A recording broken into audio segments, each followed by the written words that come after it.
we have Mr. Rodriguez walking his way to the ring. This is a featherweight bout. Now, Brian, we look at this featherweight bout. He's coming in with 1-0. Anything you tell me about Mr. Rodriguez going in this? So here we go. All right, so we got fighter coming in 1-0, fighting out of San Diego. So how about that? You get a fight in your hometown. You're tough enough. Starting off a fight card here. The fans are ready. They want some fights. I want some fights. You guys got to be ready. I wonder what those nerves are like right now. I mean, you know about that. Coming and getting into the cage for a fight that, you want to protect that thing. You want to be as undefeated as long as you can. Yeah, there's no question about that. That's what I'm talking about, Ryder. I mean, these guys are still really early in their career. We have a debut fighter facing a guy 1-0. There's not really much difference in that record. What kind of nerves are these fighters feeling walking in, especially you getting greased up? You see his eyes are closed. I mean, the nerves he's feeling right now are unbearable. Tell us about that. Man, so we got Montrell versus David. David's 1-0, Montrell's debut. So as a debut, you're making the walk out to the cage, you're getting this atmosphere, you got a whole venue of people, it's filled up here tonight, you're feeling the nerves, you're feeling the anticipation. But here's the thing, you could use those nerves and it could bring out the best in you. Both these guys, even 1-0, you're still feeling those nerves. This is still new to you. So these guys are excited, a lot of nerves, but it's gonna be action-packed. All right, well, let's take a look at this tail of the tape. We got two young kids. We have Dodrick Rodriguez, 20 years of age, versus Montreal Glover, 23 years of age, 5'8" versus 5'11". This is a featherweight bout, 146 and 144. Montreal has a little bit of a reach on 3-inch. 1-0 versus debut, guys. Let's end it up to the front for the official introduction. Ladies and gentlemen, this opening bout is set for 3 rounds in the featherweight division, sanctioned by the California Amateur Mixed Martial Arts Organization. CEO JT Steele, lead inspector Gordon Owler, cage side doctors Dr. Brad Schwartz and Dr. Bear Gamboa, timekeeper Mike Millsap. And now introducing to you first, out of the blue corner, a Muay Thai practitioner standing 5 feet 11 inches tall, officially weighing in at 145 pounds. He is making his MMA debut from Las Vegas, Nevada, presenting Montrell Glover.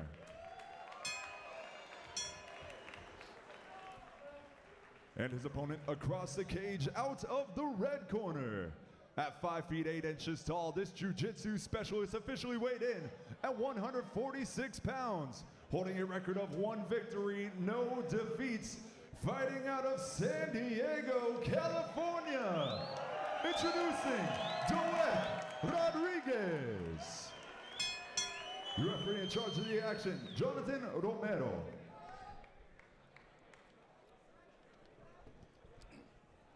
All right, how about this, though? Rodriguez fighting in his hometown. How about the crowd? Man, you hear that? Rodriguez has some fans here, man. San Diego, home, born, raised, you know, there's some people here for him tonight. He got Montrell coming here from Las Vegas, fighting against a guy who's got a big crowd behind his back, and it's his debut. Yeah. Jeez, what a great Nice leg kick. Now, let's talk about the range right here. We're talking about a featherweight with over a 70-inch reach. He has 72-inch reach behind him. Incredible striking comes in. Great grappling defense. Great sprawl. Now, Nice body kick. I think that was just a little slip there. Yeah. I'm excited to see how he uses the range. You know, some people have a range, they don't know how to use it. But watching Montrell right now, he's doing a good job keeping his distance, picking him apart a little bit right here. Using feints, nice hook. That lead hook off the top. He looks like he's an 85-pounder in there fighting. He looks big. He looks big. Massive. And, you know, going to the open here, you know, talking, Brian, like we're talking about, although these guys don't have a ton of combat experience, you know, debut fighter versus a guy that's 1-0. I mean, these guys look like pros, Brian. I was getting ready to say that at Montrell. I mean, look how composed he is. You can tell that he can see his shots. He's trying to set up the little leg kick, the lead right hand hook. You can tell he's very, very relaxed and He's composed. calm, cool, collected. We talk about this, Brian, too. You can see some of those guys, they're calm. And when you're calm, the more calm you are in a fight, the more you see, the more you could throw it. Right now, you can tell Montrell's in there kind of swagging a little bit, having fun, showing some feints, nice leg kick. Yeah, he said something else I want to point out about Montrell. Sorry to interrupt you there. Yeah. He took this fight on 1 week notice. Wow. And it looks this sharp. Wow. Look at it. He switched his stance back to orthodox. Nice jab from ortho, too. Hey, 30 seconds left, Charles. that little Terrence Crawford in him. How about that sprawl? That's the That was second nice. time. Man, he's showing some really, for a Muay Thai practitioner, you can tell he's been working a lot on his wrestling defense and everything because he has some beautiful sprawls. Good combos, How Montreal. about that? Go 1-2. Yeah, that was nice. Now, Brian, you know, coming from a boxing background, to be able to switch your stance from southpaw to orthodox so fluently, like, let's just talk about that for a second. I mean, I struggle personally with that. I'm an orthodox fighter. Very rarely do I switch southpaw. You know, during your boxing days, did you ever switch your stance like that? No, I never have. But the thing is, I fought against guys that have done that a few times. It makes it seem tough. Absolutely. And how about you, Ryder? When your opponent starts switching MMA his is stance. here, and it just got a little smoother. Tuff-N-UFF is proud to partner with Ease, your go-to source for premium cannabis. Whether you're training, recovering, or just chilling after the fights, Ease has what you need. Visit Ease Dispensary just 2 miles away at 3455 Camino del Rio South in San Diego. Use promo code TNU to save 40% off your next order. That's right, 40% at Ease Dispensary in San Diego. Ease, official sponsor of Tuff-N-UFF. Shop now, feel the difference. Now, Ryder, we've had a couple attempts. We've had a couple attempts at takedowns here. What does Rodriguez have to do to get Montreal to the ground? So if you guys are watching, paying attention, one of my biggest critiques in MMA and wrestling is you got to throw some hands before your shot attempt. You see, Montreal's landing some nice shots on David. Instead of David just throwing some punches before shots, he's kind of dive in a little bit and makes it a little easier for Montreal to throw. So I'd like to see David just use his hands a little bit more, you know, set those shots up. Hey, don't let him build any confidence. And looking at the two fighters, you can tell that Montreal's a little bit more experienced, at least in striking. Obviously, David is trying to get this thing to the ground. Rodriguez is trying to get this thing to the ground. But you can tell on his way in, he's throwing a couple of punches, but he's not as comfortable in letting his hands go as Montreal is at all. Montreal has that Muay Thai. He has some Muay Thai fights in his belt. He's been in here before, and you can tell he's feeling himself. You can absolutely tell. And, you know, coming from an incredible gym like Syndicate in Las Vegas, man, talking about his Muay Thai experience, he's really demonstrating that right now. He's staying in the zone when he has to. He's getting out when he has to. I can see that being very frustrating. Montreal has a very good jab. And I tell you what, let's look at the lead leg of the opposition. It is red, it is swollen. That is definitely going to hinder him throughout the rest of the fight. Kind of feel those leg kicks. But you see, he's kind of diving in those shots. I like to see him just close the distance a little bit more. There's a penetration step. Step through his legs, not step to the legs. That's a beautiful jab. You just said a second Jab ago. is nice. Jab is nice. Montreal swagging in there right now. Yeah, his lead hand, whether it's a hook or a jab, Nice little right, but even then Montreal kind of went with it a little bit. Rolled it a little bit. You know, we talk about that reach again. 72-inch reach, guys. Nice little This guy uppercut. primarily fights at bantamweight, he said. Yeah, wow. crazy. He does not look that Bro, he weight looks class. big for a 45, but he's doing a good job. David's in on a shot right now. Montreal working these underhooks, jacking them back up. This is big right now. Montreal's doing a good job using those underhooks, but Rodriguez still finishes the takedown. Now he's in his zone, landing some good ground and pound. Wow, good way to end the round. For Rodriguez to end that round, especially, you know, just look at his leg, man. Might want to get some ice on that going into round number 3. Yeah.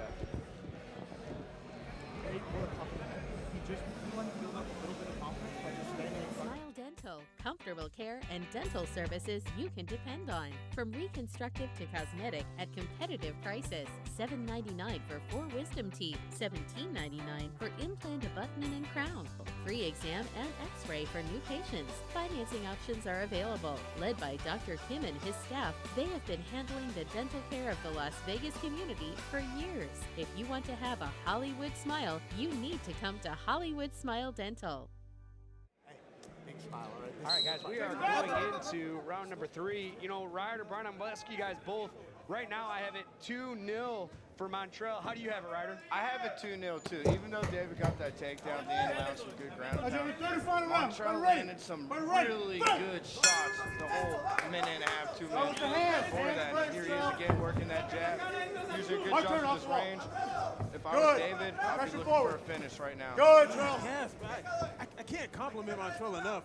when he's keeping his distance, moving back, he's throwing hooks, he's throwing shots. He's not just trying to get out of there. Nice kick. He's trying to make him pay on the way in. 100%. Man, and you gotta tip your hat to Rodriguez too, man. I mean, he's not quit. He's still going. No.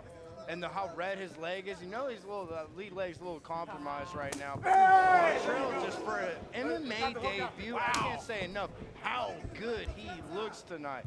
Letting his combos fly, good range, good little stuff. Takedown right there from Montreal. Does not look like a debut. Does not look like a debut at all. He's gonna make some big waves. He looks sharp in the pose. But here's David's best chance. I want to see David get this takedown and use it. This back right here. He has a rear naked choke. He has a rear naked choke. This could be a Hail Mary. This could be a Hail Mary. But still, we got time. 50 seconds. David has Montreal's back. Had a rear naked choke for a second, James. What do you think right there? Oh, man, it looked really close, but, hey, Montreal putting his chin down, you know, again, coming from gym like Syndicate, working with someone like John Wood and all the other guys they have there. It's going to be really tough to finish, but Rodriguez knows this is his only chance. He has 30 seconds to finish this, or he's going to lose this fight. Yeah, he's doing a good job. He's working under the chin. It's under the chin. But Montreal doing a good job fighting. Defending it, has his chin down. Underneath. But I tell you what, things can change quick. It looks tight still, even with that chin, but Montreal doing a good job fighting. He only has 10 seconds, and he has to survive 10 more seconds. Right now. He didn't have it under his chin. Yeah, it was on the outside of the chin. And at the same time, he was punching, so. Oh, there's a time, but we got short time. We go. Oh, wow, that was tight. Short time. I love that. I mean, beautiful debut, Montreal. I have my unofficial scorecard 2-1. How do you have it? Just push it, man. Push, push, push. Break yourself, and then continue to find ways to break yourself or rebuild yourself. OnlyFans, where creators earn. Time to get naked. Just kidding. I could connect with my people, with my fans. Behind the scenes, technical work, training, travel, giving back to community. Everybody wants to see what their favorite celebrity is doing to check it out. All right, guys, what an incredible way to start the fight off. And like I said, my unofficial scorecard, I have 2 rounds to 1. Brian, what do you think? Yeah, no, I think it was 2-1. Even I still think Montreal won that round, even though at the very end of that round he was close to getting. I don't know how close he was to getting submitted because it looked like the arm was over the elbow. But regardless, he won the fight. He knows he won the fight. Rodriguez put in a fantastic effort, kept going to the end. Yeah, I tell you what, Rodriguez tougher than a coffin nail. Man, those leg kicks, he's going to be feeling those in the morning. But he's going to learn a lot from this fight. Yes. I tell you what, he's going to learn a lot from this fight. And, you know, I expect him to come back stronger, too. 1,000%. I really want to take note how impressive Montreal was for his debut. My man looked calm, cool, composed, just throwing beautiful strikes, using his range. Beautiful debut performance by Montreal. We're going to see some big things, honestly, from both these guys. Both these tough guys. He's ready to go another round. Not breathing hard, still throwing combinations. I was just going to say the fact that his cardio was fantastic. He doesn't look like he's tired at all. I haven't seen many fighters after the fight still throwing punches, shadow boxing, you know. He looks good. But shout out to David, tough opponent, you know, 1-0. He'll be back. Absolutely be back. He'll learn from this again. And one thing I know how you guys are like this, fighting against guys who are taller than you. To me, I don't know, I have a harder time like boxing guys that are taller than me, and if they're a southpaw as well. Especially if those tall guys know how to use their range. Yeah. If you fight a tall guy who knows how to use their range, you're in for a long night. And Montreal, again, for an amateur debut, he knew how to use his range. He really did. Yeah, there's no question about that. Being that shorter fighter, and essentially I'm shorter than everybody I fight, like, you just got to accept you're going to take damage. You just want to hope that you give a little bit more damage than you take. And Montreal, just an expert at distance, an expert with those punches. And here's one thing that was really impressive. He's not throwing naked kicks. He's setting all his kicks up with his hands. 100%. You're Let's bring both right. fighters in for this official decision. Let's send it up top for the official decision. Ladies and gentlemen, after 3 rounds, we go to the judges' scorecards. Judge Mike Bell scores the contest 29-28 in favor of Montreal Glover. Judge Arthur Chavician scores the contest 29-28 in favor of Doer Rodriguez. And Judge Giovanni Varela scores the contest 29-28 for your winner by split decision.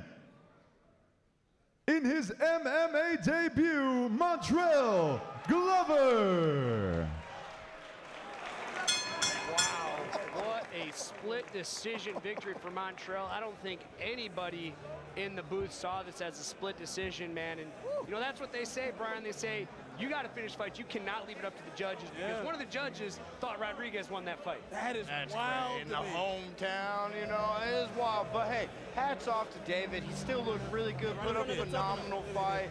Montrell, you know, he just looked really clean tonight, landed the harder shots, landed a lot more shots, and David will be back, and I'm excited to see Montrell and both these guys' future. 1,000%. 1,000%. None of the guys are walking out of the cage with an injury. Both of them had good fights.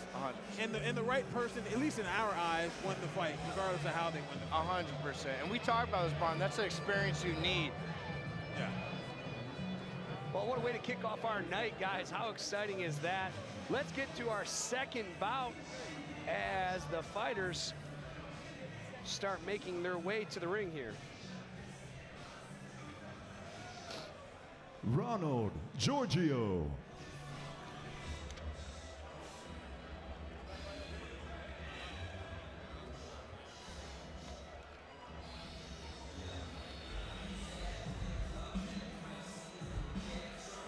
Ronald Giorgio making his walk to the ring right now. Great walkout song, love it. Fighting from Las Vegas. You got to win that walkout song, man. We always talk about that, right? You know that, man. You got to feel it. Oh, we got DMX. Okay, there we go. But how about this? We got I don't know if September 25 is a Virgo, but I'm a Virgo. We got a September baby coming to the ring here in the Bully. We talk about nicknames a lot as well. That's not a bad nickname. Little Gray Maynard-esque. How about that throwback for you guys? Little Gray Maynard-esque. Shout out to Gray. Great people. Shout out to Gray Maynard, one of my former teammates. Stream Couture. Stream Couture. Yeah. Absolutely. Yeah. Ultimate Fighter winner as well in the UFC. Yeah, legend Gray Maynard. But I'd like to see Ronald, you know, fill those shoes tonight. Those are big shoes to fill with that nickname. Yeah, those are definitely some Nate big shoes to fill. Ray. All right, guys, and we are going into the opposition. You can hear the crowd go crazy for the hometown guy making his way to the ring.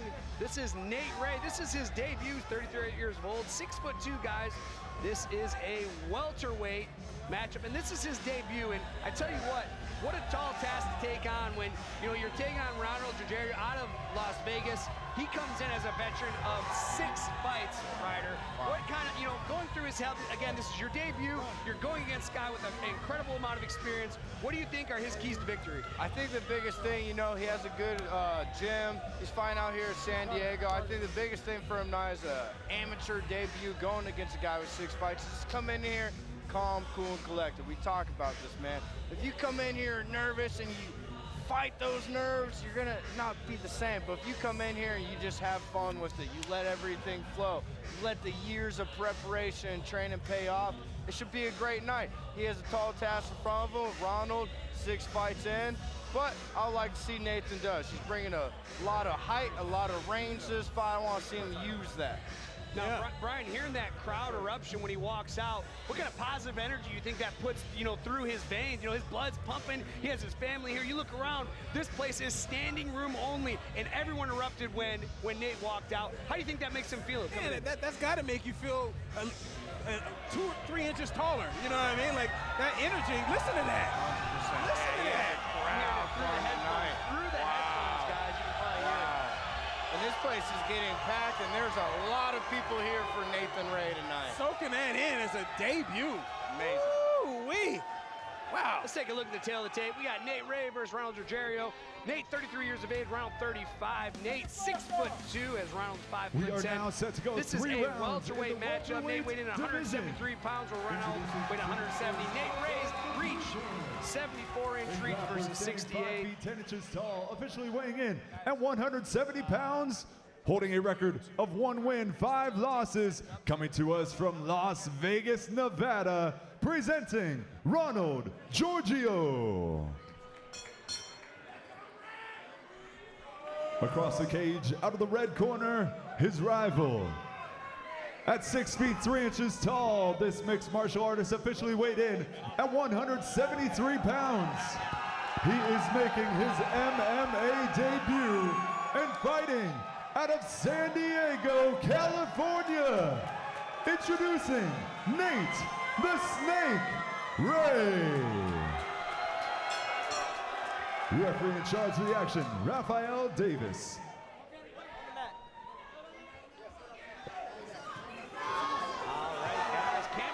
Trying to get out of the ring, and I tell you what, I'd be trying to get out of there too if I was them.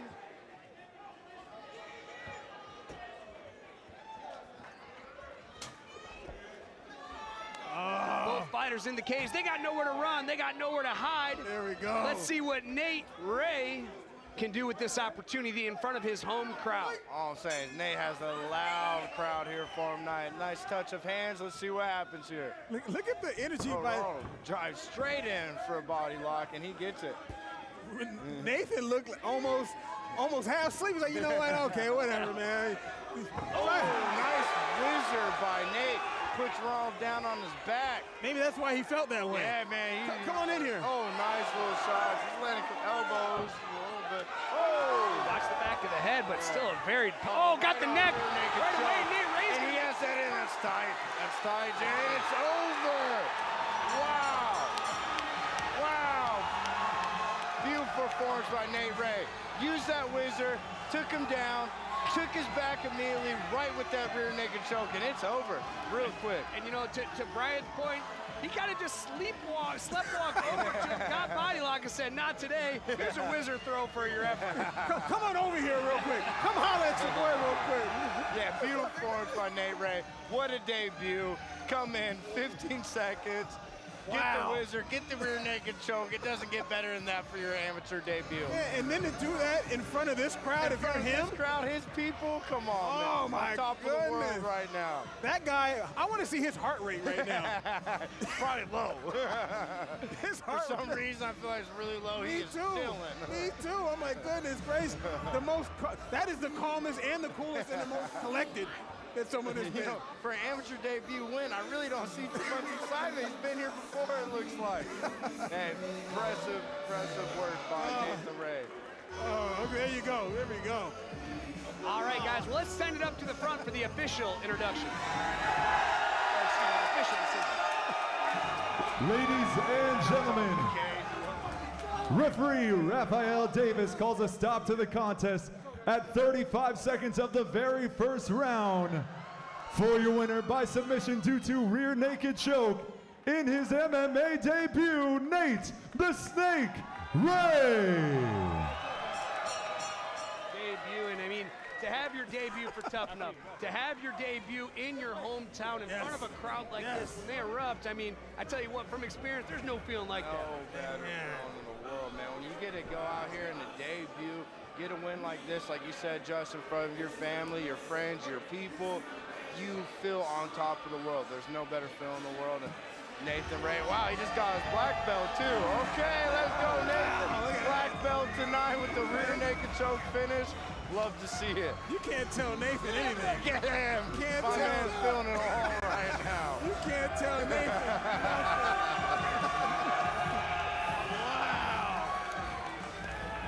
Wow. He got a submission in a few seconds, gets a black belt. 30 seconds submission, black belt after, man. And his crowd is loving him.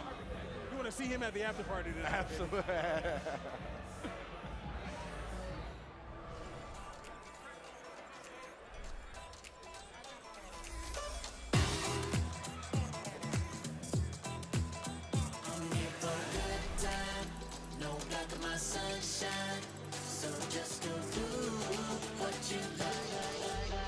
Go ahead, live your best life.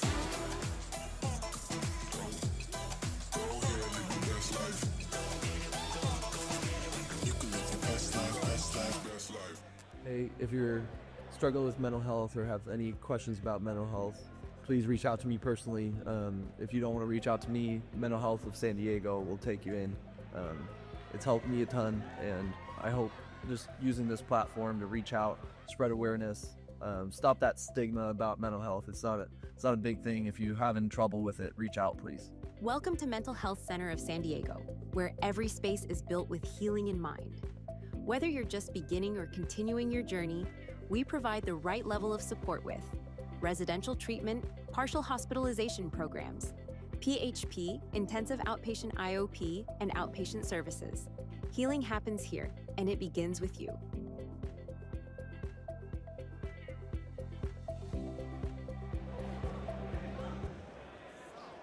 Cameron White.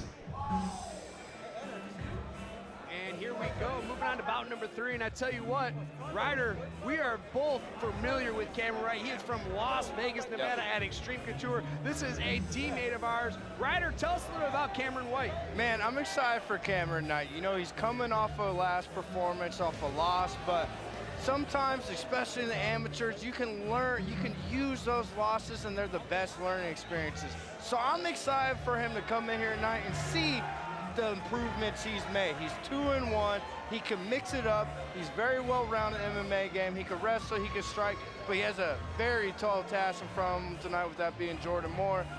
And I'm excited for this fight. This fight will probably bring out the best in Cameron. He has a lot to prove coming off that loss, and I see a bright future for him. He's a very hard worker. All that being said, you guys trained with him over there at Extreme Couture. I always wondered what this meant. What is a look-see-do fighter? That's a great question. I think that's something we're going to have to ask. Okay, look-see-do. Hey, that's a fighting style that I want to learn how to. I'm saying, I need that in my back pocket. If you can't figure out the guy in front of you, go with the look-see-do. Look-see-do. Look-see-do. That's what I'm talking about. No, I'm excited for Cameron tonight, though, man. He's been in the gym. He's been busting his butt. He's been working hard, and I'm excited to see the improvements he made since his last performance. It's a great place to do it at. I know one thing. Cameron has the kind of body that I think that I have when I look in the mirror.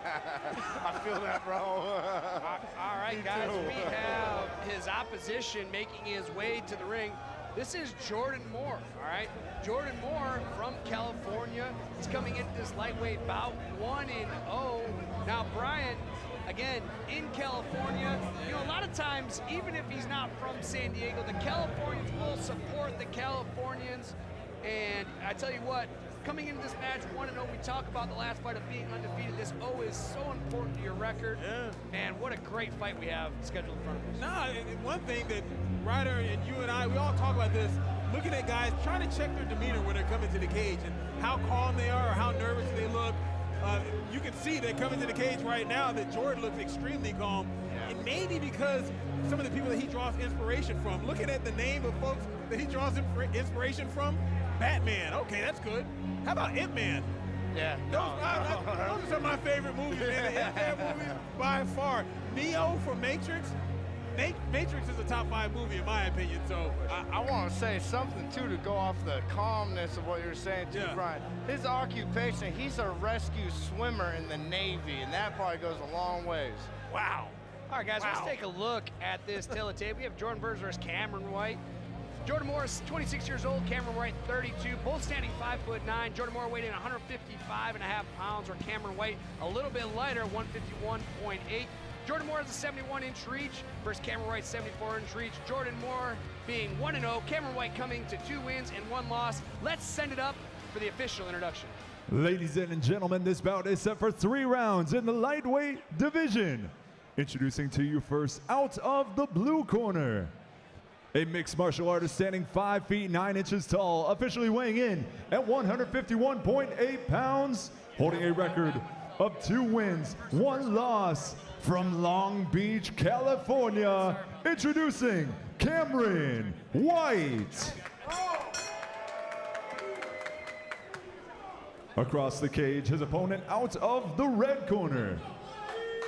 At 5 feet 9 inches tall, this MMA specialist officially weighed in at 155.4 pounds, holding a record of 1 victory, no defeats. He hails from Asheville, North Carolina, presenting Jordan Moore. Your referee in charge, Jonathan Romero. All right, right, guys, we have a banger in store. Both these guys very, very hungry, still earlier in their career. Battle of the buff bodies up in here, man. Hey, well, at least they know if MMA doesn't work out, they go into bodybuilding models. Like, These dudes are not missing any gym time, man. Nice jab. Nice jab. But I don't know if he can answer that. He can't drop Jordan with the knife, but Jordan takes it down with a beautiful double leg. What a chain of events right there. Man, Cam with the 1-2, 1-2, 1-2, 1-2. Foundation drops Jordan. Jordan bounces up off getting dropped into a double leg. Now he's in full mount on Cam right here. Tell you what, I'd like to see Jordan go to like a low mount, get those hips, because the power of Cameron is he's going to be able to do it just like this. Now Jordan has a figure 4 body triangle on Cam's back. He's on Cam's back with a figure 4, trying to find that rear naked. Cam's doing a good job finding hands here. Now I'll tell you this, Brian, you might not know this, but Ryder and I, from experience, this body lock with his leg locked around his guts is devastating. It can sap your energy, and I tell you what, it's very, very uncomfortable. If you ever get the opportunity to get body locked, let me tell you. Don't do it.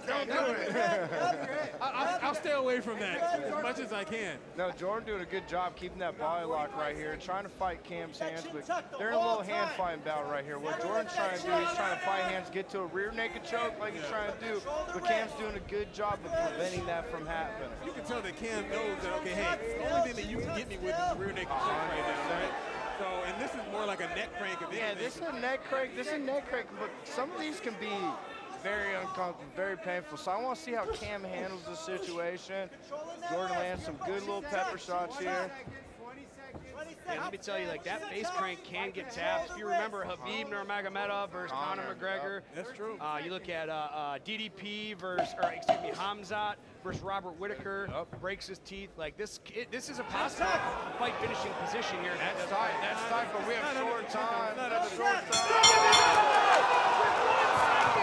Cam White taps out with 1 second.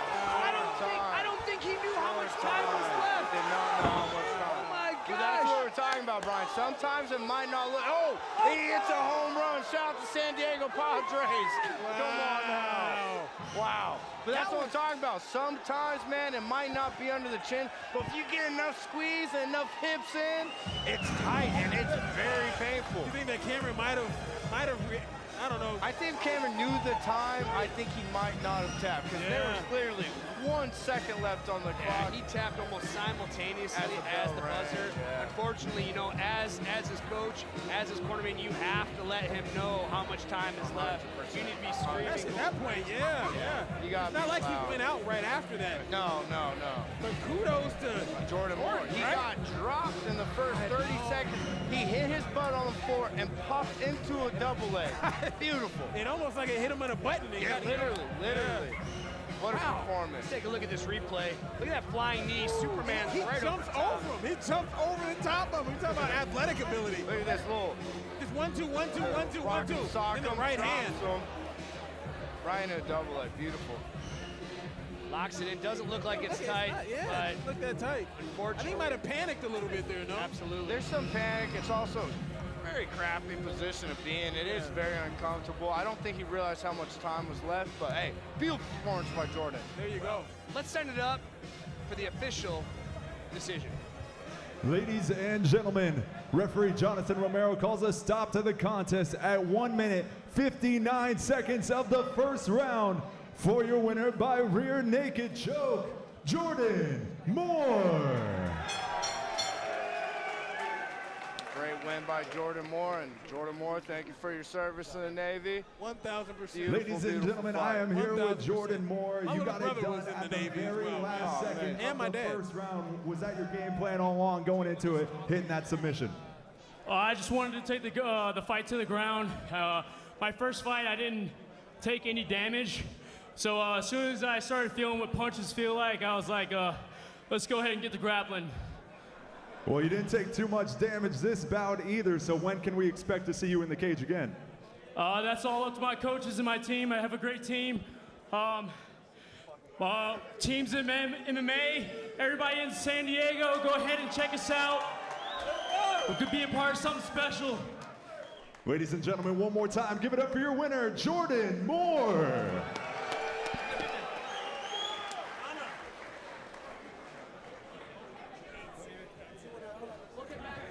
Dixon.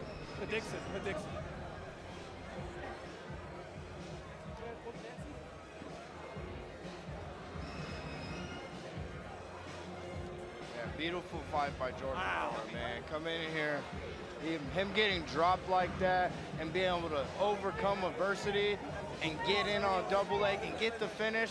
Very, very beautiful. How about Cameron White getting some fly miles, literally jumping over his opponent? I was just going to ask you that. Have you ever seen a guy do a flying knee literally jump over the person? Are the flying knees legal? They are not. They are not legal. Okay. If he would have landed that, he would have been disqualified. Yeah, I was like, whoa. With that being said, it reminds me of the running back.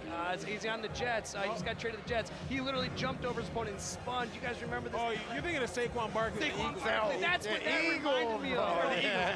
That's what that reminded me of when he jumped over. I mean, just the athleticism, the speed, the explosive. That was very impressive. No, that was. Hats off to Jordan coming in, getting the takedown after getting dropped, and getting the finish. Absolutely. That was very impressive. Absolutely. That was an exciting fight. Exciting fight. All right. San Diego, California, are you having a good time so far? That is what I like to hear. Well, in the cage right now, we have the Tuff-N-UFF Cage Girls, and they're gonna throw out some free merchandise, all thanks to our sponsor, Dialed Mood. So if you want some free stuff, you better make some noise!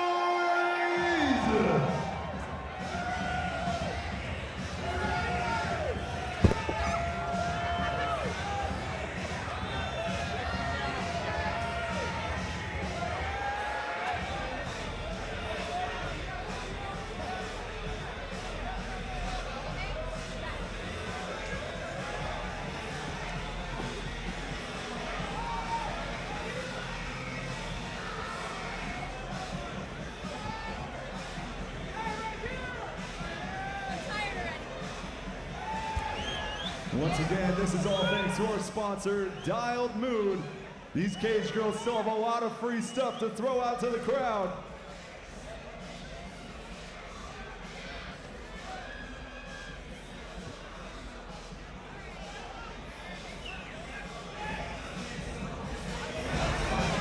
Needed that.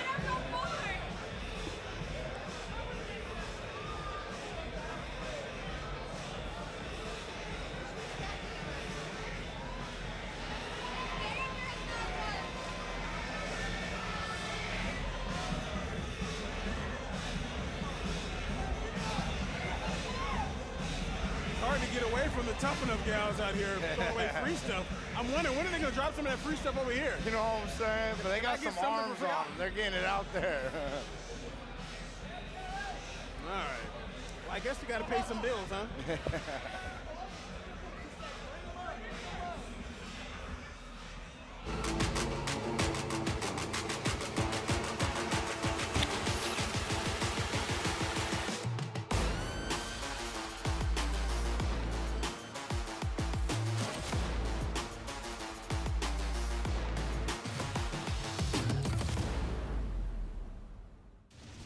Live from Las Vegas, UFC Fight Pass Invitational.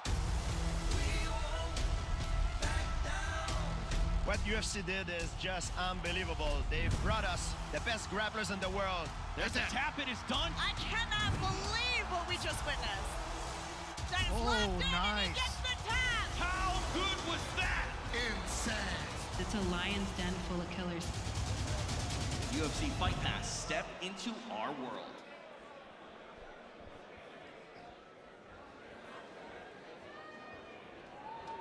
All right, welcome back here to San Diego. We're still getting this thing rolling here with our amateur card. Let's bring these fighters out. Hadexian King. And here we go to our next amateur fight. This is gonna be a great fight. We got Hadexian King making his way, the Almighty King, as he goes by. That's not a bad nickname. That's a pretty awesome name. This is a very, very big guy. Has a 73-inch reach, comes to the record of 2 wins and 0 losses, and this is a catch weight bout. Ah, we go. I gotta say, I like Mr. King's answer here. What is your occupation? He said, I'm an accountant, and I'm here to put my opponent through an audit. I like that. I like that. Okay. But Dixon, man, doing his thing. I like that. The Almighty King. I mean, you can't have much better nickname than that, being the Almighty King. Yeah, no, and he's training. He has Go-Core here in his corner tonight. He's out of freestyle MMA.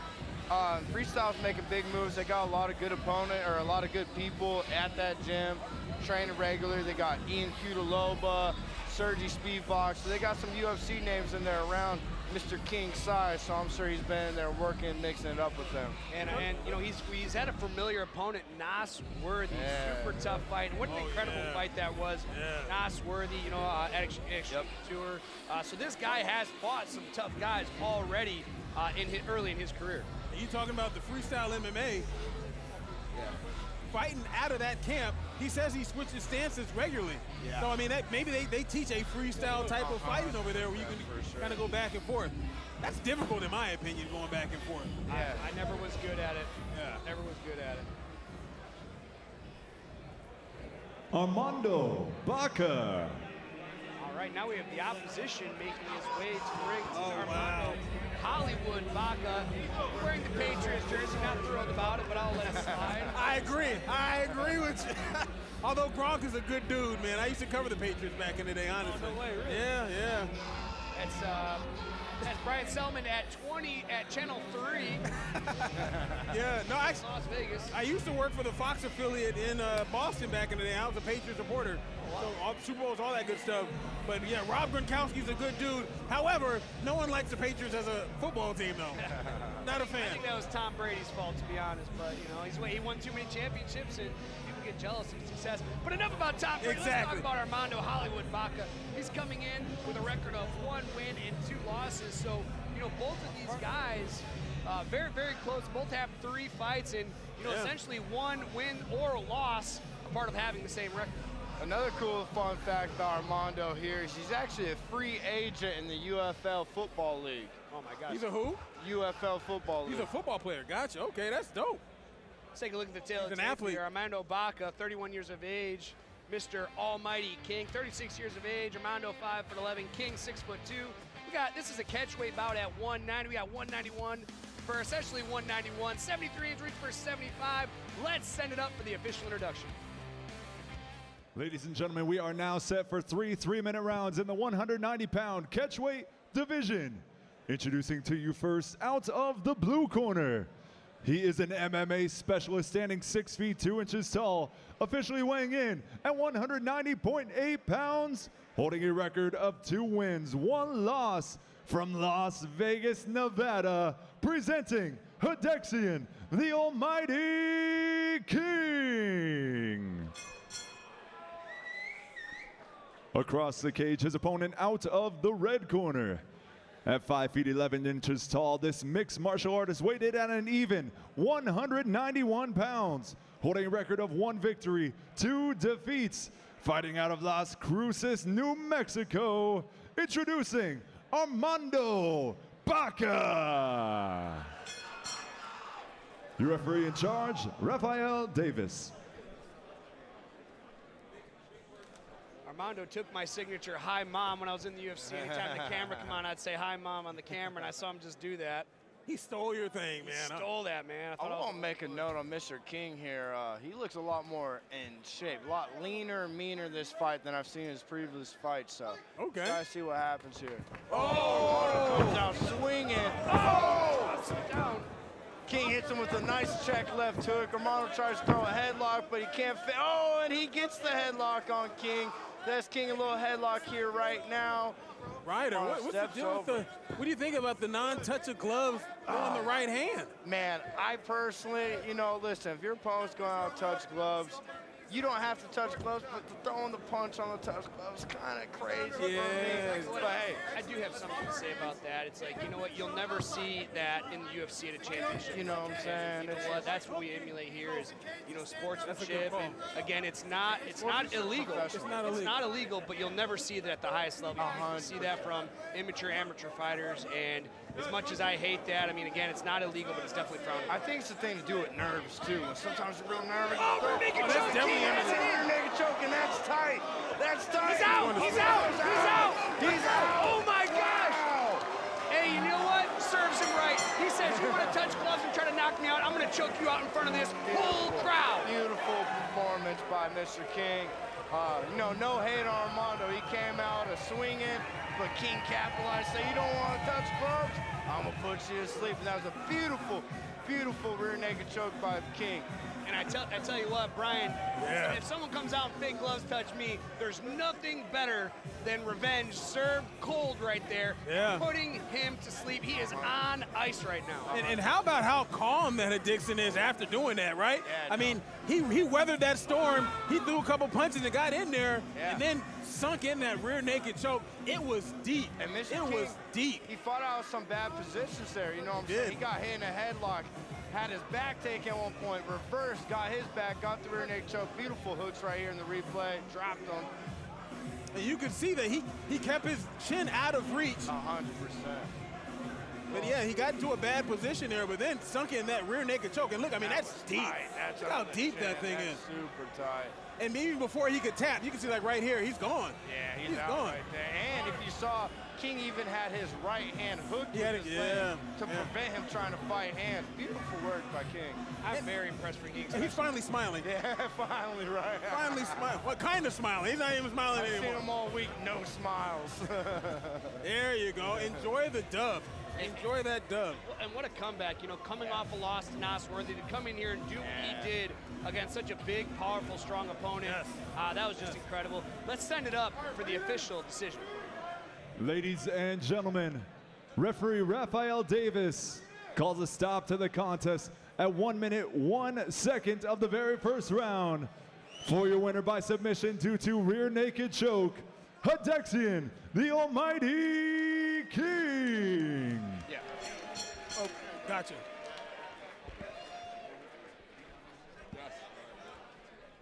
San Diego, I am here with your winner, Hadexian, the Almighty King. Hadexian, you had all the confidence heading into this fight. We were talking the past couple days. How are you feeling right now? I feel good, San Diego! Look, I'm happy to be here. A little backstory, I had a fight opponent drop out. He took the fight in the last moment with like a week notice, so shout out to him, respect for coming in here. What's next? Well, that is the question everybody is wondering. What can the fans expect from you next? I don't know, only God knows, but there's two things I do want in the future. I want a Tuff-N-UFF belt, the white one, and I also want to be in a Tuff-N-UFF poster one day. So hopefully I'll be the main card, give you guys a real show.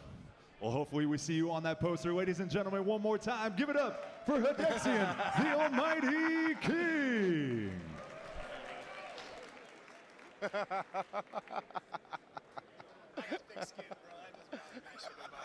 Oh, man, here we go, here we go. Hey, these fights have been going fantastic. They're amateur fights, but the professional fights that are coming up a little bit are going to be even more fantastic. Live on UFC Fight Pass, baby. Let's go. And I tell you what, we have a title fight, an amateur title fight that we get to witness coming up next, even before our pro card. And I tell you what, I am excited about this matchup.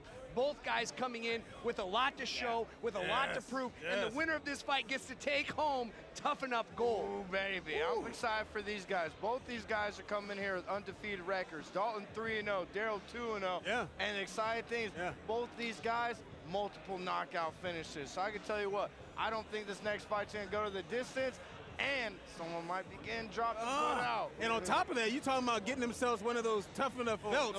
Those belts are brand new. They're much better than the ones that you guys got a chance to. Yeah, those tough belts are fantastic. They're nice. Well, going into this fight, guys, as I like to say, someone has to go, and do not blink. 100%.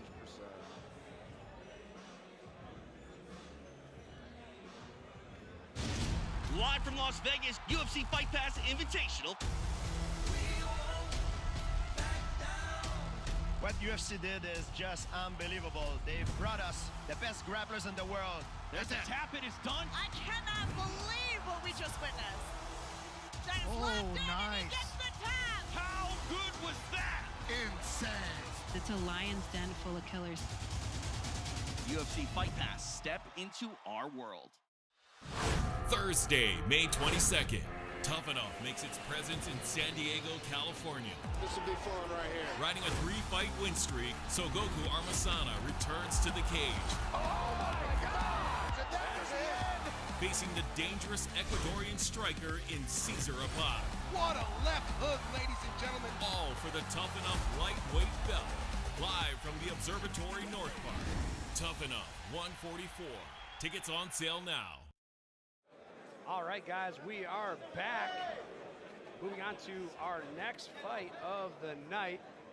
Let's send it up for the official introduction. Daryl King Walker.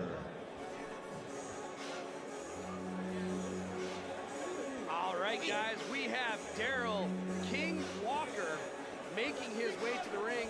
And like we just talked about, Brian, this is a title fight. You know, he is out of Syndicate MMA. That's in Las Vegas, Nevada. Yeah, one of the best camps out there. You guys know about that. You know, and this is his first opportunity of holding a title at any organization. You know, he's had 2 fights in the last 2 years. You know, Ryder, tell us more about Mr. Walker. A lot of fun things about Mr. Walker. I've actually caught his first 2 fights. He's aggressive. He's not going to sit back and wait for his opponent to do something. He's going to swing first. He's going to bring the action, and he's always looking for the finish. So I'm excited to see what Daryl brings tonight. You know, find out Syndicate. He has some of the best coaches around. John Wood and them out there, you know, they do the right things in the preparation. So I'm just really excited to see him put it all together and see what he does for us tonight. And how about this, Ryder, a guy who's a taller fighter, right, fighting at this weight class. Yeah. Guess who he marketed his game after, for the most part, his favorite fighter, the Spider? Oh, Anderson Silva. Come on now. I mean, if you're going to fight like somebody, that's somebody that you want to. Guy you want to fight like.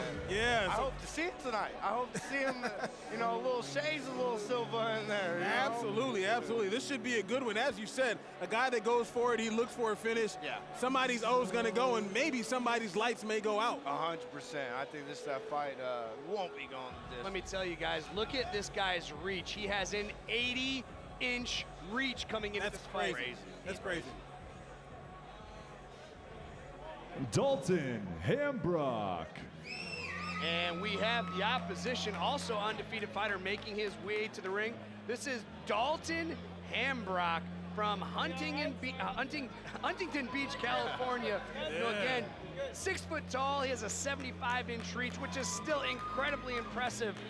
How do you think that Dalton is going to overcome the reach of his opposition? One thing I see is Dalton's a wrestler, and he is built like a wrestler. He's built like a brick wall, you know, so I want to see him use his hands. Again, we talked about not just shooting, but using your hands to set up your shots. I like to see him get in on the takedowns, get the finishes, and take it in his zone, which is the wrestling, the ground and pound. It's something that you definitely know about Dalton as well, is that he's tough. Yeah. You know why he's tough? Semper Fi. Hey, let's go. You know what I mean? Appreciate the service. Yeah, he's a Marine. You know, they got a lot of Marines and Navy guys down here with the base in San Diego, so you know he's going to be a tough fighter. So these guys are, I think we're going to have that explosion that you talked about. Look at him coming to the ring. A big smile on his face, looks at his opponent, smiles. There's going to be some action here, ladies and gentlemen. Dalton has not missed weight training day at the gym. We talk about physique contests. Man, there's a lot of people in here that could be in the bodybuilding competition tonight. Let's take a look at the tail of tape here. This is a middleweight title fight. We have Dalton, 25 years of age, Daryl, 33. Dalton being 5'11", Daryl being 6'4", both at 185. And again, we talk about that long reach. Dalton having a 75-inch reach, while Daryl Walker with an 80-inch reach. Dalton 3-0, Daryl 2-0. Somebody has to go. Let's send it up for the official introduction. Ladies and gentlemen, we are now set to go three-minute rounds, and this is for the Tuff-N-UFF Amateur Middleweight World Championship. Introducing to you first, out of the blue corner, a wushu and freestyle practitioner standing 6 feet 4 inches tall, officially weighing in at 185.2 pounds. He holds a perfect record of 2 wins, no losses, and he hails from Las Vegas, Nevada, presenting Daryl the sacred beast, King Walker. Across the cage, out of the red corner, his adversary. At 5 feet 11 inches tall, this wrestler officially weighed in at 185.2 pounds. He holds an undefeated record of 3 victories, representing Huntington Beach, California. Introducing Dalton Hamrock. And your referee in charge, Mike Bell. Oh, here we go, here we go. Gentlemen, the amateur middleweight championship. Protect yourself all the times, obey my commands all the times. If you want to touch gloves, do it now. Best of luck to both of you. Ooh-wee! Oh. There's no better moment in any sports than when they say ding, ding, and fighters walk to the ring, boxing, MMA, whatever. I love this portion. Look at them, look at it. I mean, both guys excited, smile. They're ready to go. Face, see what happens here. Touch of gloves. Respectful touch of the gloves, right? You can already tell Daryl wants to use his range. Nice little long kick, but Dalton immediately gets in on the body lock, has Daryl press up against the cage. Switches up to a single leg here. Let's see if he can pick him up. Oh, he takes it back. He's going for a super, but he can't. He gets Daryl back up on the feet, fighting hands, doing the right things. How much does that drain you guys as a wrestler trying to pick up a guy? You know, I tell you what, that's just something I was going to mention. Like, Ryder Test, being a college wrestler, I was a former college wrestler. Picking guys up over and over, especially when you have that much muscle mass, is exhausting. That looked like a low blow there. Yep, I thought it was a low blow. Daryl did a good job of, once he got taken down, springing right back to his feet, fighting hands. He got in a good position. He did throw a knee, but that knee, unfortunately. Was it low? I thought it hit him in his gut, no? It looked low to me. Okay, all right. You know what, though? This is honestly really good for Dalton right now. You could kind of tell that he was slowing down after that. All that muscle, man, can sap you when you're trying to do those so quick in and lift in. So. And then that adrenaline dump as well. Because I mean, he's fighting in front of a lot of people that that he knows and loves out here. I think he's happy in the fact that he got a chance to get a little rest. Not that he got hit down low. No one's happy about that. But he looks good. He looks recovered. Yeah. Referee warning Daryl no more low blows. Look how he's breathing. Back to action. Yeah, he is breathing a little heavier already. I'll tell you what, nice left hand. Or excuse me, right hand. Yeah, he got countered. Nice knee by Daryl, but Dalton here on a single leg gets the finish, but again, Daryl right back to his feet. Got good takedown defense. Dalton clearly is a strong guy. Yeah, you can tell. Great takedown defense, but Dalton gets the takedown. He's on top, lands some mean ground and pound, takes Daryl's back. Daryl back to his feet. And that's something that you love to see when a guy gets taken down to try to get back to his feet quickly, right? 100%. You want urgency. You don't want to get taken down and relax, because then it gives the opponent an opportunity to move and go to other things. The urgency's big. Daryl has urgency. Now he's trying to hit a little switch here and take Dalton's back. Now he's been taken down somewhat. I mean, Daryl looks like he's in the dominant position now, they're in a good little scramble now. Daryl has the front headlock, nice knee to Dalton's body. Nobody likes those. No one likes knee. Oh, that last one, nobody likes it. You can see he immediately got the reaction from Dalton after those 2 knees landed, too. That knee was right on the solar plex. Once you get hit in the solar plex, I don't know if you people back home have felt it, but it feels like the wind energy is leaving your body. Yeah, nobody likes body work, whether it's a knee or a punch. Yeah, but Dalton did a good job here. He took those shots, and now he has Daryl pressed up against the cage. Justin, you know, us being former wrestlers, what are you thinking about Dalton's game plan here right now? Right now, I mean, he's wrestling at an exhausting pace, and all that muscle's getting filled with lactic acid right now. Yeah. Man, and although he's winning this round thus far, can he do this? In my opinion, maybe not anymore. Body shot. These drops. Daryl's on top, and it's over. The referee makes it. Wow. And before we know it, the fight is over. Wow, beautiful performance. Daryl did a really good job of using those knees right to the solar plexus. They add up in that last one. You can tell Dalton hurt, crumpled him. 100%. Brian, it happened right here in front of us. You saw that brutal knee. Dalton ends up going down from it and turtling up. He's not really contesting it. I think he feels he was done. No, he was done. You could tell those knees were zapping him. And you could tell his cardio was kind of leaving him a little bit, and then Daryl took advantage of that, threw him enough punches.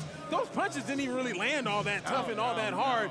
But Dalton, he wasn't fighting back. And he was just going to sit there and absorb him, so they had to stop that fight.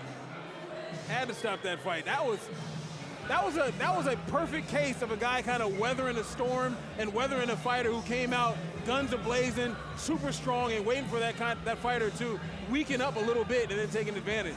Absolutely, and it's an amateur fight, so you want to protect the guys. You know, there's not going to be any late stoppages in amateur. No, so that was a great stoppage. Dalton was hurt, couldn't continue, and hats off to Daryl. And now you have yourself what? A brand new champion here in the middleweight division from Tuff-N-UFF. That's what I'm talking about. Tuff-N-UFF, new middleweight champion after getting a stoppage early. Well, not early, but what, late in the first round. Beautiful performance of Daryl. Those knees were crucial. Well, you know, we talked about it before. Do not blink, because this fight can get ended at any time. Let's send it up for the official decision for this new middleweight champion of Tuff-N-UFF. Ladies and gentlemen, the end comes at 2 minutes, 30 seconds of the very first round. For your winner by TKO and new Tuff-N-UFF Amateur Middleweight Champion, Daryl the Sacred Beast King Walker.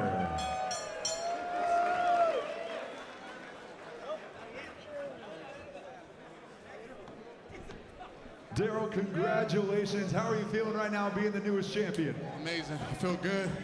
I want to thank my mom, my family, my grandma, my dad, everyone at Syndicate, my coaches, my boy Trev.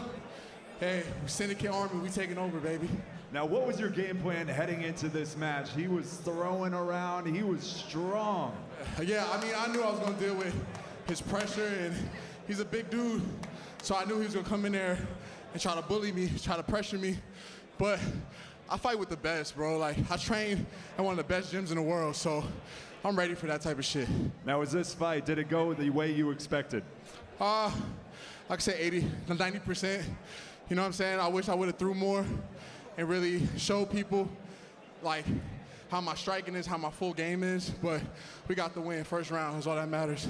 Now that you're the newest middleweight champion, what can the fans expect from you next? Fuck, it's just more elite level, high level stuff. I'm not stopping, so, you know, you're gonna see the best. One of the best to ever do it. Believe that. Ladies and gentlemen, one more time, give it up for the newest Tuff-N-UFF Amateur Middleweight Champion, Daryl the Sacred Beast King Walker.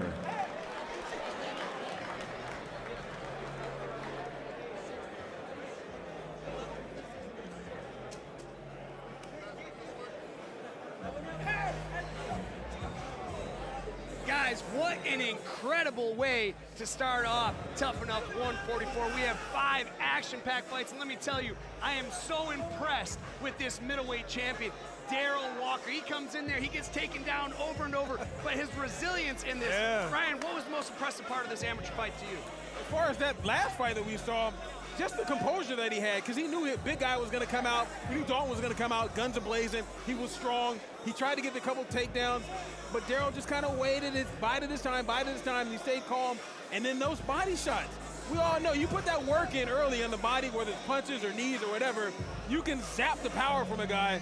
He did exactly just that, and he ended up getting that stoppage in the first round. What more do you want? If you want to win a championship, you want to win in the first round via stoppage and get that shiny belt. That thing was beautiful, wasn't it? Oh my gosh, and I'll tell you, I can attest to that, guys. Those body shots, sometimes it's like pushing a button and your body turns off. It's like that. Now, Ryder, being a former collegiate wrestler, you know, holding that pace, trying to pin, we have that much muscle mass, trying to pin your opponent up against the fence, your body's filling with lactic acid, plus those body shots.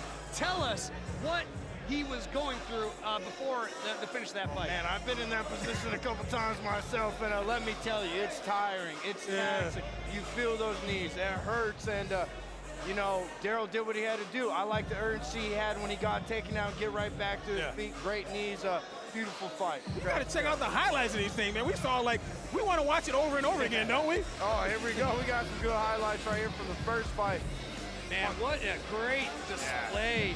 You know, these guys coming in, Nay Ray, and with just incredible striking, showing, coming into this fight at 0-0, this was this guy's debut, but when you're coming out of a great gym like Syndicate, that's exactly what you expect. He looked calm, cool, collected. Yes. Montrell's striking was on point, used his range. For a debut, the way he fought tonight, very impressive. You got Cameron White with jumping over, Brown. What do you think of that? I know this guy, he should be playing basketball. He should be playing in the NBA playoffs right now. But then the most calm person that I think I've seen inside a cage in a very long time, and the fact that the submission that he ended up getting, and then Dixon. Oh, man, beautiful. As well. Beautiful. I mean, some of these fighters, the way that they ended some of these fights, Dixon King getting his stoppage, Jordan Moore getting his stoppage, Montrell Glover getting that split decision, but Dixon with that rear naked choke. Beautiful. I mean, how tight was that thing? Beautiful, right under the chin, his buddy went out. And talk about a statement, coming off a loss to Nasri, to come in here, you got Baca going with the fake glove tap and then to put him to sleep. Oh, I know, that's right. You got this beautiful knee for the new middleweight champion. Who are those guys in the background looking amazed in the background with what we're seeing right there? I mean, the new middleweight champion of Tuff-N-UFF right now, right? I gotta go over that though. He had a great job of when he got taken down, getting back to his feet. That's a very important thing when you get taken down, to have that sense of urgency. Beautiful. Now, going on to this pro card that we're tuning in here at 7 p.m. on UFC Fight Pass, all those guys look like pros to me. Yeah. Like, how can we do any better than that? No, I know. First of all, it being on UFC Fight Pass, if you fight in any organization, you want to be seen by the most eyes. You're not going to be seen by more eyes than on UFC Fight Pass. You're an MMA fighter, and you're fighting in a professional card like Tuff-N-UFF. That's going to be fantastic. But then, you guys know this, the caliber of fighters that fight in Tuff-N-UFF professionally, they're either have been in the UFC like you, or they're going to be in the UFC, whether they're male or female, and folks are going to see that when we get that card coming up in a little bit. That's going to be, I'm hyped for it. Absolutely. Now, I want to talk about some of the fighters on this card. Ryan just mentioned the UFC fighter. You have Ashley Yoder, UFC fighter. She's taking on Olympic judo bronze medalist. These are world-class fighters. I know one of your teammates, Trent Miller, who's coming in. He's at the cusp of making the UFC. You have Renato, Renato Canuto. Renato Canuto. Incredible grappler. He beat my coach, Jake Shields, to me. Jake's one of the best grapplers in the world. He fought for the title, Santiago Luna. We have Amarsanaa, who is, I fought, man, and, I'll bring it up, dude. This guy kicked me ahead and knocked me out, Ryder. I have no shame. I'm a fighter. It's okay. We wanted you here with us. But you know what, though? When you talk about the fighters that we have, like all the names that you listed, if you like grappling, hey, we got grapplers for you. World-class grapplers. Absolutely. Brazilian Jiu-Jitsu world champion grapplers. Hey, you like striking? We got strikers for you, You want people that have good judo, like you said, bronze medalists in the Olympics, only 2 people better than you in the world. We got that for you. You want men, you want women, we got all that for you. Ex-UFC vets, we got it. So, yeah. I don't know about you guys, but watching these highlights again for the prelims, I think that's setting the tone for the pro fights tonight. You guys should ever be excited. Yeah, a lot of these amateurs, like I said, I'm going to say it again, they look like pros coming 100%. in. And they come into Tuff-N-UFF, they come into San Diego, and they put on a show for us. We get to be ringside. Imagine all these fans here having a good time. There's just not much better than that, man. It doesn't get better. You know what is better than that? To see what we're talking about instead of listen to what we're talking about. I want to see some of the highlights of some of these people. We've been promised to see Santiago, one of the best strikers that are in the world, going to be fighting here in Tuff-N-UFF. I can hear us now inside the arena. It's about time we got our voices out here, baby. You hear the crowd? Okay, I thought we heard the crowd. Back to Santiago Luna a bit. I know we have some incredible highlights from him. This guy is fast. This guy is explosive. This guy is precise. You cannot blink. Let's take a look at this highlight. He's very humble. Look at this. Jumping knees coming in. Big slam. See, this guy's a real deal. He has submission. He has striking. Look at body lock moves. Come back again. Just the pressure of Santiago Luna is so hard. And look at the wrestling. This guy is a complete MMA fighter. Look at this knockout power. Ryder, who doesn't want to see that? Who doesn't want to see that? How do you prepare for somebody as tough as Santiago? Oh, man. A lot of prayers and a lot of hard work. But with that being said, Santiago come in here 5-0 tonight. big plat. We're talking about someone knocking on the door of the UFC. He's one of those guys. He has a tough opponent ahead of him tonight, though, Desmond Monbot. 4-6, but he's been around fighting some of the best guys. So I'm excited to see how that plays out. And that's what we do with Tuff-N-UFF, right? You know I mean, we put good fighters against good fighters. You don't see tomato cans fighting somebody that's really good. Two good fighters going head up. But, hey, we saw striking. But if you want to see good groundwork, like I said, we got that too, right? Renato Canuto might be the man to see. I tell you what, this is how fortunate. We get Renato to come in here. We look at his highlights, and this is his MMA debut. This guy is a world-class grappler, beating guys like Jason Nolf, beating guys like Jake Shields. Look, and you know what my favorite part about this guy is? Look at this single leg, man. This guy freaking going in, he's man. How about that transition? That defense from the single leg is just incredible. I mean, he's a leg lock specialist. Again, you want world-class grappling, Brian, we got it right here. And you talk about this, I mean, as a fighter, there's certain moves, submissions that you hate to have people put against you. Leg lock is one of them, right? Absolutely. Like knee bars, leg locks. You don't want people messing around with your legs. And you said that's one of his top moves. We saw him, that transition, that was flawless and just flowed like water. I'm excited to see the transition from grappling to MMA and see how he brings that together and connects it.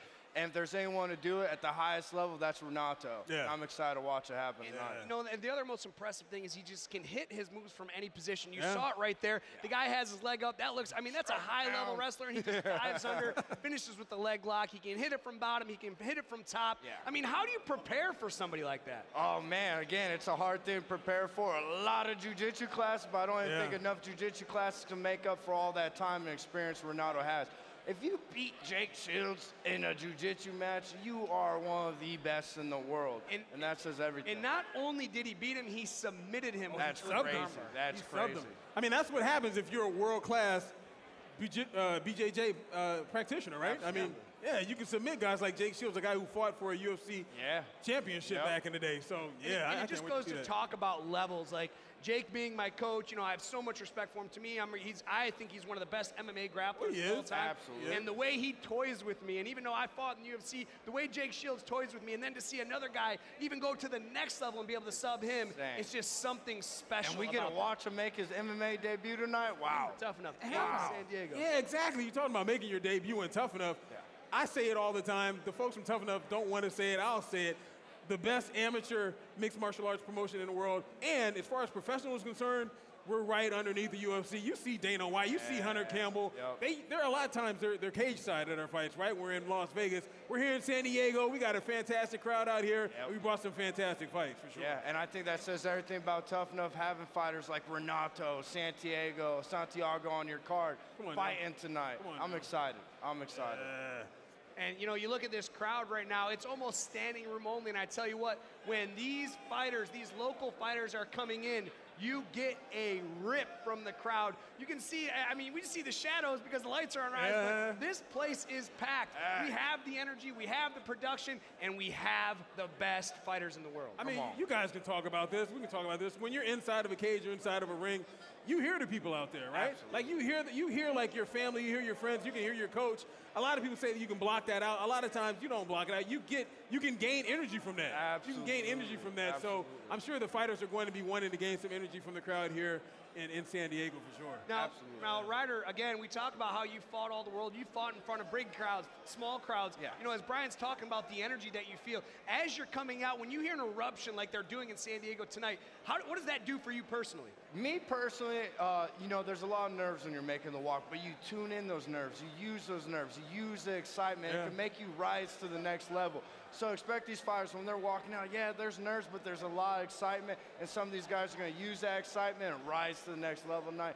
A lot of interesting, exciting fights to be happening. Now, Brian, you know, in TV broadcast, you got the camera on you. There's still a lot of nerves in that. And, you know, when you feel that you got a lot of people watching you, do you feel like you get any energy out of that? No, absolutely. You get adrenaline. I mean, the adrenaline you get in live television is kind of the same adrenaline you get when you're boxing, you know what I mean, or you're doing MMA. I've had boxing fights where you can feel the adrenaline. I've done live shots in the Super Bowl with 60,000 people in the crowd. I mean, you get energy from stuff like that. And I'm sure like our main event fighters will feel that kind of energy. And we've got two main event fighters that, I mean, they've been doing a lot of winning. They've been hearing a lot of cheering, right? I mean, they got nice little winning streaks going into this fight tonight, so they're going to hear a lot of that energy as well. Talking about that main event, you know, we have two guys, very impressive records. Both guys are on a 3-fight win streak. One more win for either of them could put them over top. Now, when you look at Amarsanaa, like, he's beaten 2 UFC vets, me being one of them, and that's okay, man. It's all good, big dog. It's all good. I'm rooting for him.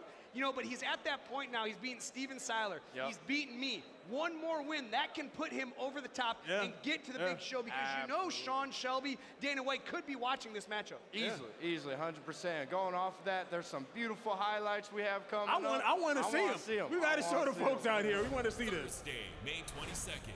Tuff-N-UFF makes its presence in San Diego, California. This will be fun right here. Riding a 3-fight win streak, Tsogookhuu Amarsanaa returns to the cage. Oh my God! That's the end!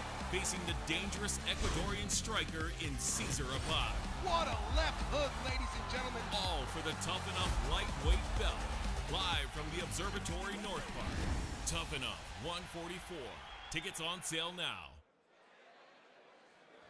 I tell you what, guys, I really am looking forward to this co-main event, man. When you got another UFC vet, Ashley Odenray, coming back to Tuff-N-UFF to fight. And let's talk about, this is in front of her hometown. She has fought some of the best fighters in the world. You know this building is packed. When I'm walking through the stands, I can see everyone wearing her T-shirt. Again, taking on the Olympic bronze judo medalist. I mean, let's talk about that matchup, Brian. I think that's dope. I mean, you can't overstate the fact when you have your crowd or your family, your friends that are in the crowd. You can't overstate that. We saw Jordan Moore.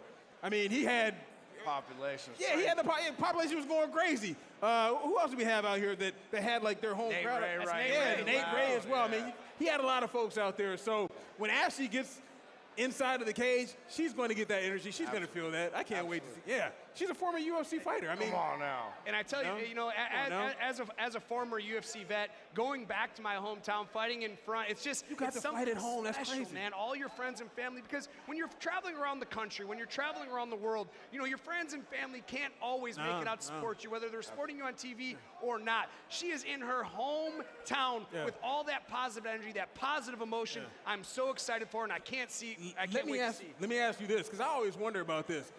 What kind of pressure do you feel, though, when you fight in front of, like, your home crowd?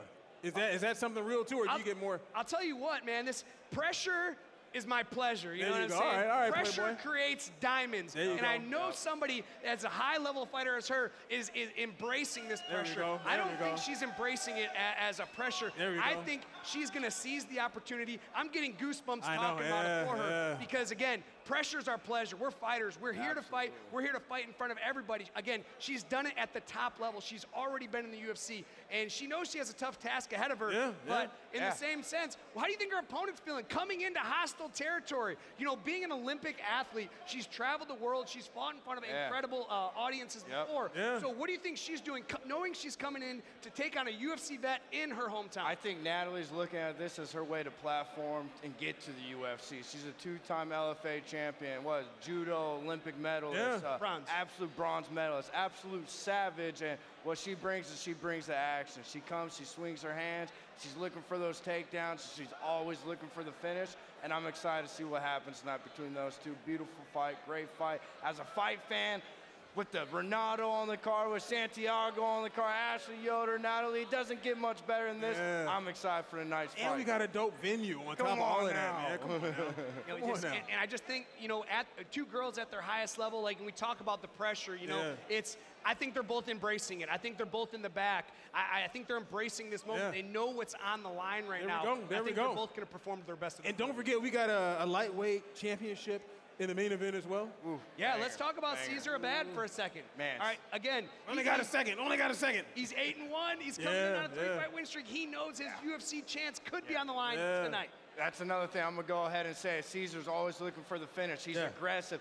He throws shots, and he has that special one-touch knockout power. And so, again, tough guy, looking for the finish, knocking on the UFC door, might just take one more victory. I'm excited for that fight. Yeah, that's always the great equalizer, right? Absolutely. When you got one of those, you can end it. One-touch power, game changer. And both fighters, 3-fight win streaks coming in. It's going to be fantastic. Yep. It's going to be fantastic.